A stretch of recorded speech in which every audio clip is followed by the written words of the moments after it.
আরজি করে ঘটনাকে সামনে রেখে বিভিন্নভাবে বিভিন্ন প্রতিবাদী মিছিল বের হচ্ছে কোচবিহারে। রবিবার বিকেল 5টা নাগাদ আরজি করে ঘটনাকে সামনে রেখে প্রতিবাদী মিছিল কোচবিহার ক্ষুদিরাম স্কোয়ারের সামনে থেকে ইউনাইটেড ফোরাম অব সোশ্যাল অর্গানাইজেশনের পক্ষ থেকে বার হয়। এই প্রতিবাদী মিছিলে পা মেলায় কোচবিহারের বিভিন্ন স্বেচ্ছাসেবী সংগঠনের প্রচুর মানুষ। এই প্রতিবাদী মিছিল থেকে কি জানাচ্ছেন তারা শুনে নেব।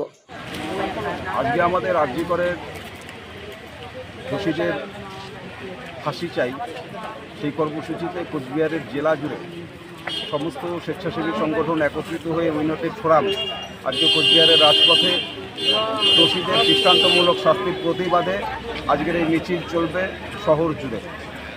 আরজি করে যে ঘটনাটা ঘটেছে সেটা অত্যন্ত দুঃখজনক ঘটনা এবং এই বিষয়কে কেন্দ্র করে গোটা বিশ্ব আজ উত্তাল হয়ে উঠেছে।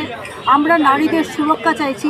আমরা যে পশ্চিমবাংলায় বাস করি সেই পশ্চিমবাংলায় বলতে অত্যন্ত লজ্জা লাগে এবং দুঃখজনক এটা যে সেই রাজ্যের মুখ্যমন্ত্রী একজন মহিলা হয়েও আমাদেরকে আজকে নারী সুরক্ষা দিতে তিনি ব্যর্থ। আমরা চাই আমাদের যে ছোট বোনের সাথে যে দুর্ঘটনা ঘটেছে তার খুব চটজলদি অপরাধী ধরা পড়ুক, তার শাস্তি হোক, তার ফাঁসি হোক এবং সেই কারণে আমাদের আজ এই প্রতিবাদ সভা এবং তার সাথে আমরা সেই ছোট বোনের আত্মার শান্তি কামনায় এখানে প্রদীপ প্রজ্বলন করছি। আমরা রাষ্ট্রীয় চেতনা মঞ্চ কোচবিহারের পক্ষ থেকে এই আরজি করের যে নৃশংস ঘটনা সেই ঘটনার প্রতিবাদে আমরা কার্যক্রম করেছি। আমরা রাষ্ট্রীয় চেতনা মঞ্চের পক্ষ থেকে আহ্বান করেছি যে সবাই আসুক, প্রতিবাদে একটা করে প্রদীপ জ্বালাক। লোকে সাড়া পেয়েছি, সবাই এসে এবং আমরা প্রায় 10,000 প্রদীপের ব্যবস্থা রেখেছিলাম।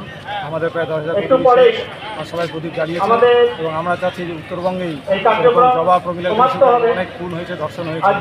আমরা চাই না এরকম আর হোক। এই জন্য আমরা জোরালো আন্দোলন করতে যাচ্ছি যে সমাজ জাগুক এবং প্রশাসন থেকে শুরু করে সবাই তৎপর হোক। দ্বিতীয়ত এরকম যাতে কোনো বোনকে বা মাকে আরেকম ধর্ষিত হয়ে খুন হতে না হয়। কোচবিহার জেলার সমস্ত স্বেচ্ছাসেবী সংগঠনের পক্ষ থেকে স্বেচ্ছাসেবকরা একত্রিত হয়েছি। আমাদের সাথে অনেক সাধারণ মানুষরাও আছেন। আমরা আজকে একত্রিত হয়েছি মূলত আরজি করে নির্যাতিতার সঠিক বিচারের দাবিতে। বিচার ব্যবস্থার ঢিলেমিটার জন্য আমরা অনেকটা হতাশ হয়ে পড়েছি। আর তাই আমরা চাচ্ছি দ্রুত তদন্ত করে তদন্ত শেষ করে দোষীদের চিহ্নিত করে কঠোর থেকে কঠোরতম সাজার ব্যবস্থা করা, যেন দেশে একটা দৃষ্টান্ত হয়ে থাকে। ভবিষ্যতে কোনো ধর্ষক কোনো খুনি যেন এইরকম কোনো একটা ঘটনা ঘটানোর আগে 10 বার চিন্তা করে। দৃষ্টান্তমূলক শাস্তি দেওয়া না হলে এই ব্যাধি নির্মূল করা সম্ভব হবে না। আমি বিচার ব্যবস্থার কাছে বিনীত আবেদন জানাচ্ছি, আপনারা দীর্ঘসূত্রতা বন্ধ করুন। খুব দ্রুত তথ্যপ্রমাণ সংগ্রহ করে তথ্যপ্রমাণের ভিত্তিতে কঠোর থেকে কঠোরতম সাজার ব্যবস্থা করুন। আর আমি সাধারণ মানুষের কাছে জানাতে যাচ্ছি যে আজকে আরেকজনের মেয়ের এই একটা অবস্থা হয়েছে। আমরা মাঝে মধ্যেই শুনতে পাচ্ছি এখানে ধর্ষণ হচ্ছে, ওখানে ধর্ষণ হচ্ছে। আমরা চাই যে আমরা সাধারণ মানুষ পথে নামি, আমাদের চোখের সামনে আমাদের এলাকায় যদি কোনো মেয়ে বিপদে পড়ে তাহলে যেন আমরা তাকে রুখে দাঁড়াই।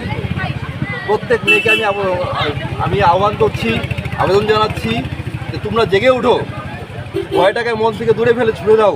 কারণ ভয় আমাদেরকে সংকুচিত করে রাখে। তোমরা ভয় দূরে রেখে পথে নেমেছ, এই আগুনটাকে নিতে দিও না, আগুনটাকে জ্বালিয়ে দাও।